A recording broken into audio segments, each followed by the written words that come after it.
that para teachers are doing much better than regular teachers.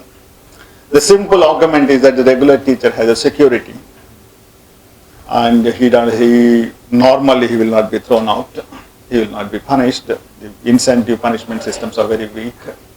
But the para teacher, always there is a knife on his throat. He can be sacked at any point of time, so he has to be regular there. He attends the school every day, more regularly than the teachers. Primary schools with para teachers doing better than primary schools with regular teachers. But that's not really a fair conclusion. In the sense that people exploiting the teachers and making them saying that you'll be fired at any point of time, and hence you work better, is not really a good strategy. And second, more importantly, again with some exception to some states like this, most of the para teachers are underqualified and undertrained teachers. So what they are doing is managing the school in terms of keeping the children in the classroom and correcting all the time from morning to evening, and which may be good for the examinations but nothing else. But it's also spreading a philosophical change in the sense that perhaps we don't need really a qualified teacher, we don't need a trained teacher, we can do with untrained teachers, underqualified teachers. That's again a very dangerous implication from the evidence that we are getting with respect to para-teacher system. But this program was accepted at the national level essentially for two reasons. One is to save money, because you are giving very small salaries. Started with 500 rupees a month and gradually increased to now in some states to 3,000 something. And compared to more than 10,000 for regular teachers. And obviously the motivation levels would be completely different from these teachers. You need to have really a healthy system. And it's not only fundamental rights for the children, fundamental rights, there are fundamental rights for the teachers also. Fundamental right to teach, also they should be having really good incentives to teach. And that's quite not visible. The last point that was lost in the sense in the first round is a very, very interesting one and a very important one. What we find is the economic factors are the most important, single most important set of factors. And I didn't describe what are those economic factors. There are quite a few factors, including household levels of living and the school-related costs. Both are important. And I also referred in one of the slides as the opportunity cost. The additional point that your colleague has made is essentially it's a long gestation period. And yes, normal preference is to wait to have shorter, prefer those investments where you make a shorter gestation period. But that's the reason why, and to argue that it's not justified for the poor to wait for such a long period cannot be answered, except saying that that's the reason why the state has to provide. State has to provide it free, and state has to take care of some part of the opportunity costs also in terms of attendance scholarships and others. But that's a better solution rather than saying this, the poor cannot wait for 12 years, so for the poor 6 years or 8 years is fine, for the non-poor you can have 10, 12 years of education. That's also an argument that is coming up in some corners of the world. I'll take up some more issues along with these things. I think that we can. So this is related to the managerial aspects of primary education. When you see managing the primary education in the grassroots level, there was a long debate to have Indian education service so that we can have quality management at the grassroots level. So as a faculty of planning and the administration of the institute, your opinion on this? Then the second thing is that second issue, what is happening in the classroom in the primary level, particularly the teacher absenteeism. If you see the teacher absenteeism rate, it ranges from 10 to 40% across the country. And the role of diets. When you have the poor teacher education, the quality of the primary education also depends on the district institute of education and training at the district level. So will you throw some light on that? So with the introductions of the midday scheme, the enrollment of the children have been tremendous. And these children, after attending the class, when returning back to their home, they have little chance to open their books. So in the long term, these children do not have to pass the real quality essence of the education, and there is a much wide gap compared to the urban children. So what mechanism should we adopt so that these children can be compete as well as with the urban children? Sir, as part of our field visit, I also was in a one as scheduled tribe village. We find out we are having good policies, but when it comes to implement them, we are having lots of problems. Like at that particular village, we was having some 100% enrollment, but during our 21 days, we never found that particular attendance level. Like the students are there around 70-75%, because I was able to identify the students outside the school. They were along with their cows and different things, but they were having sometimes attendance at that level. This is the one thing. And secondly, my friend has pointed out the quality of education which they are having. This thing is also not visited in one scheduled tribe place. One of my friends also pointed out the same thing in the Delhi. He is a Savodaya college teacher, and he told me his difficulty regarding the government's policies. Government's instruction is there that you should pass them, because those students are living in the slum areas and they are getting passed. But he told me, like in informal discussion, that their quality is not that much good. How we are going to deal with this particular issue? We are meeting the numbers, but the quality of education, again, there is a problem, sir. Yeah, we close at that and we give. Okay.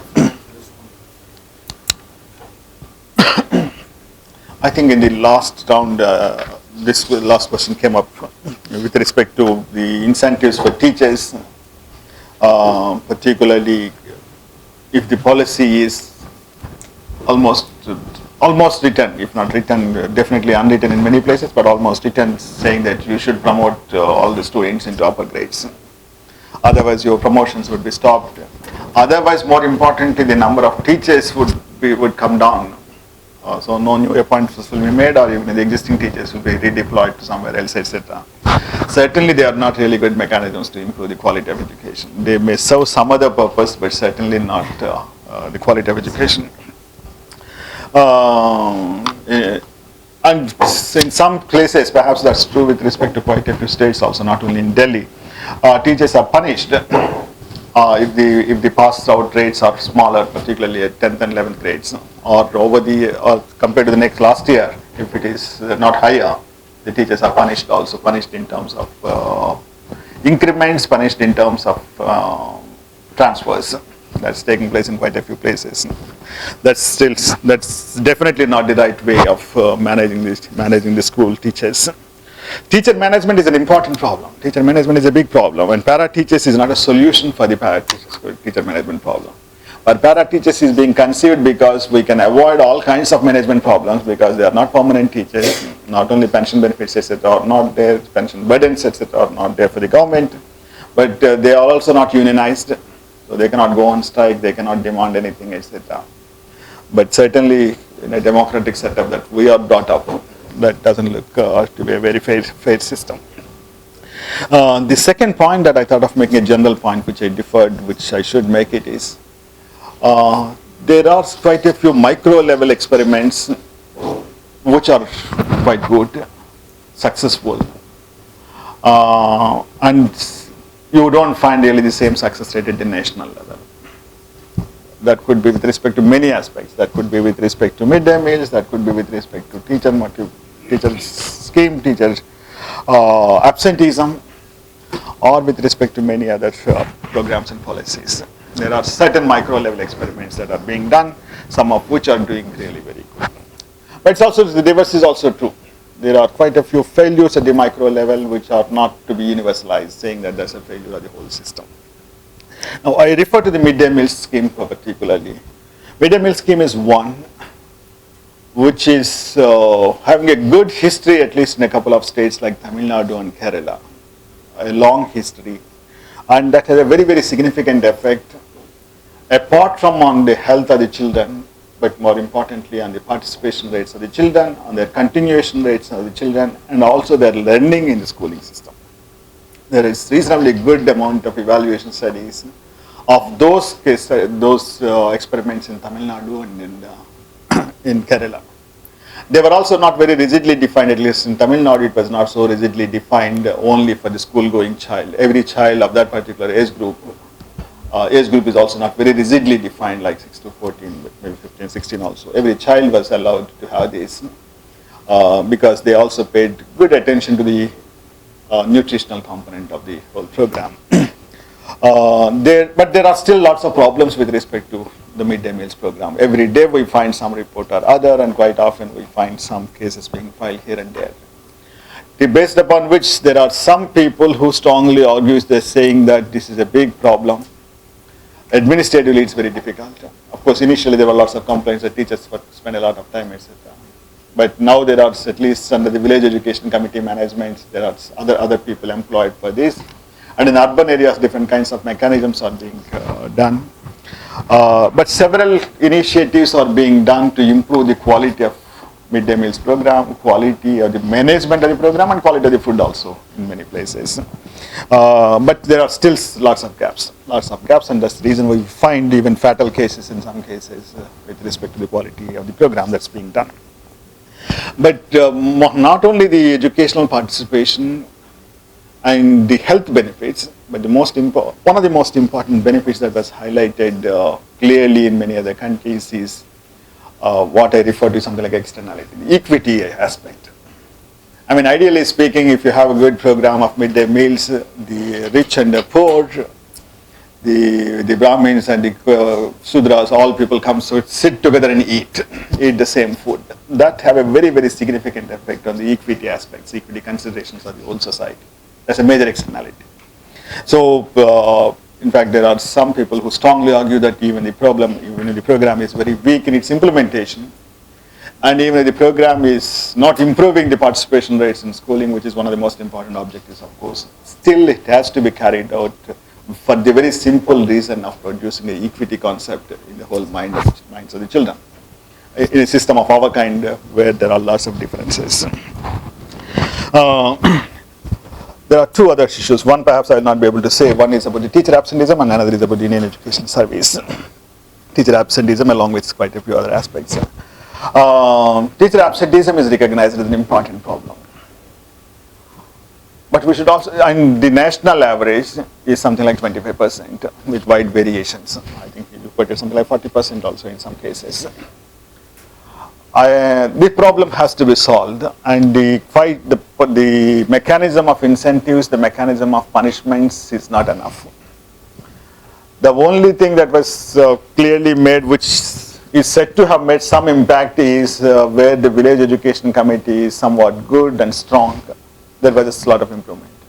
Note that the village education committee, which is being constituted in every village now, does not have any executive powers. It cannot throw away the teachers, it cannot employ a teacher, it cannot stop the salaries, anything of that kind. It is a good watchdog. It watches whether this teacher is coming or not, whether the schools are open or not, whether children are not coming or not. And at best it reports to the higher levels authorities. Nothing more than that. It cannot even directly ask the teacher to behave better. But the very fact that there is a watchdog has a very significant effect. That the teacher now realizes that somebody is watching him, watching him or her, and he has to be a little more careful, more regular, etc. So in that particular sense, at least there is some evidence to show that where the village education committee is functioning well, quote unquote well, there is significant improvement in the improvement or reduction in the teacher absentee rates. But let us also say, 25% absentee rate is not something that you don't find in other sectors.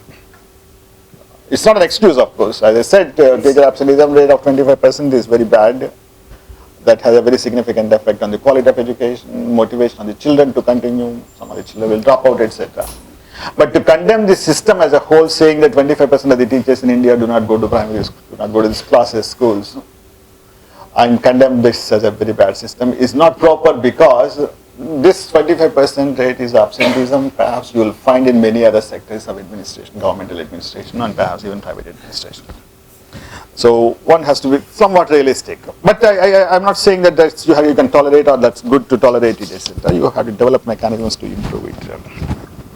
The diets, which was an important initiative taken after 1986 policy, district education training, is one that is expected to improve, and it has played an important role, of course, but may not be sufficient, and still it is working to improve the motivation of the teachers, improve the subject knowledge of the teachers.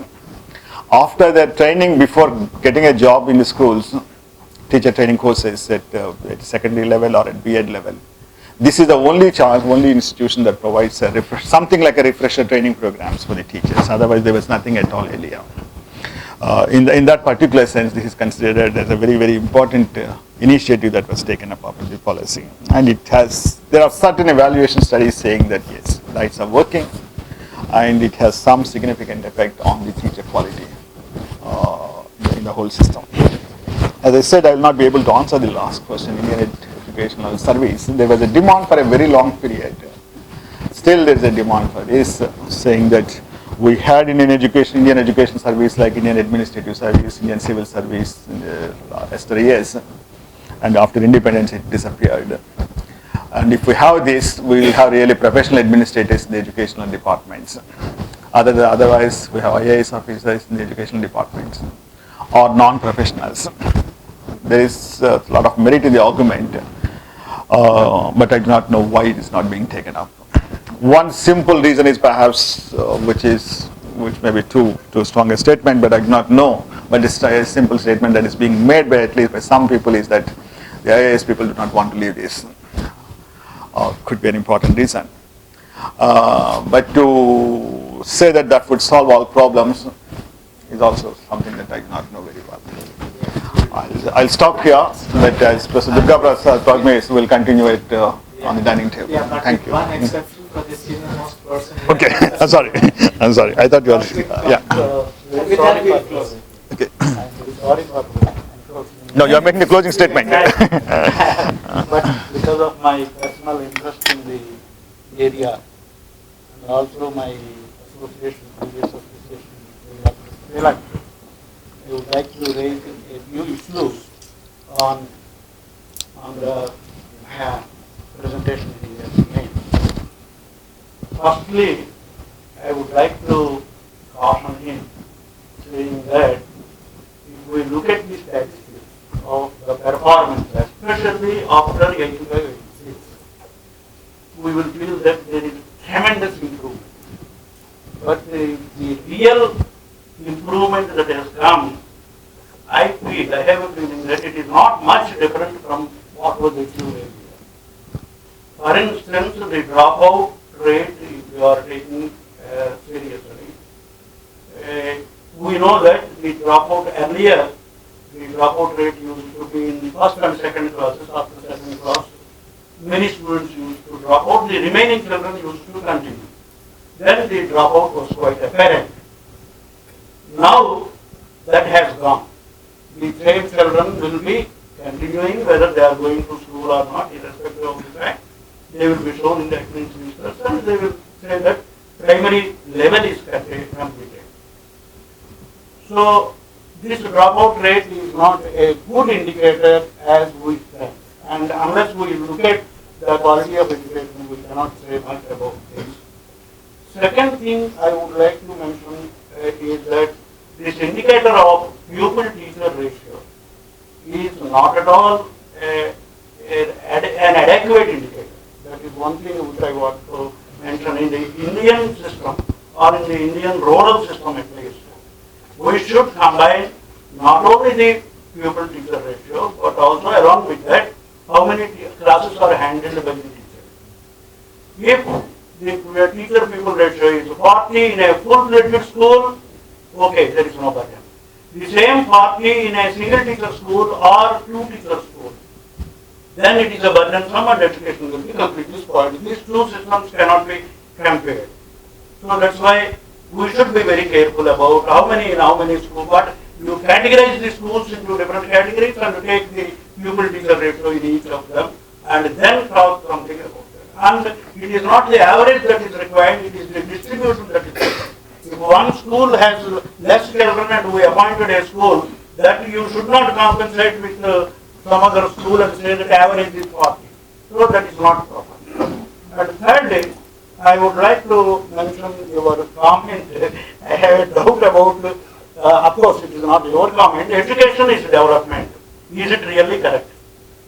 Today, if we take the situation of students at a higher level, atrocities on girl students and women by the educated officials, rape cases, there is tremendous increase in the recent years. And can we say that education is helping? And I don't think that so much of atrocities are not there in the illiterate or uneducated society. So when we take this, is there any need to qualify this statement that education is development? What type of education is really development? This is one thing I want to caution, because whenever we are saying this.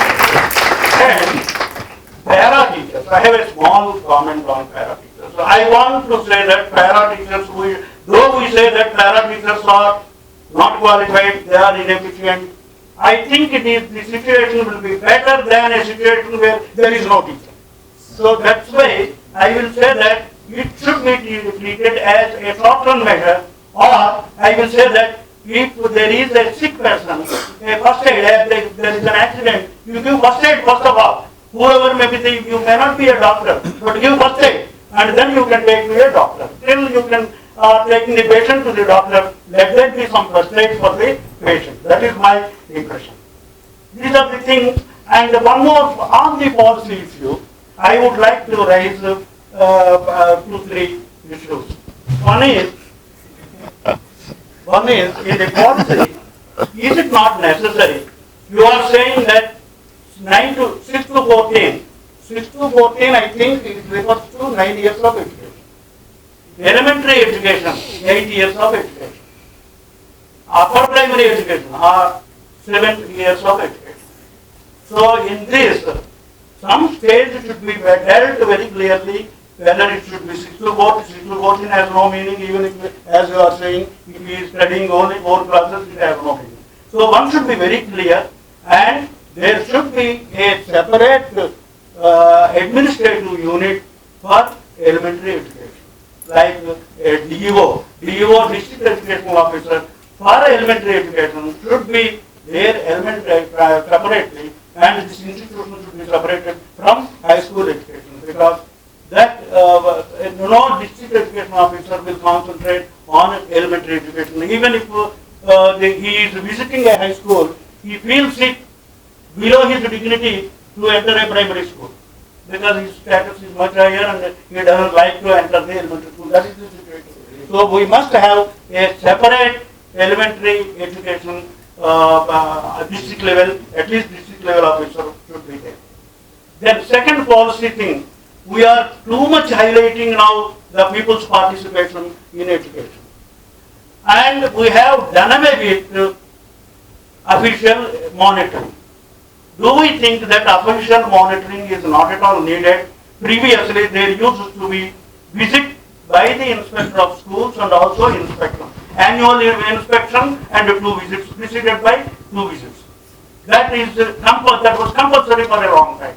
And now we have done away with that system, and we are saying that people have to take care, appointment will be given, and many politics are arising at the village level because of this. It is not that all the school education committees or all the non-officials are very seriously interested. Even the school education committee may side with the teacher if he belongs to the same community, or some other considerations will be there.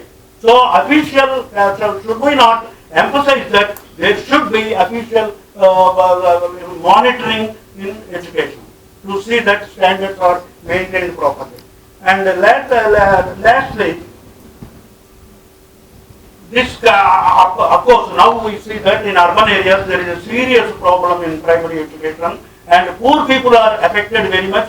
Now, though in recent times in Andhra Pradesh, every day we see in the newspaper about the people's strike against the schools for raising the fees. But this is all the phenomenon of upper income groups.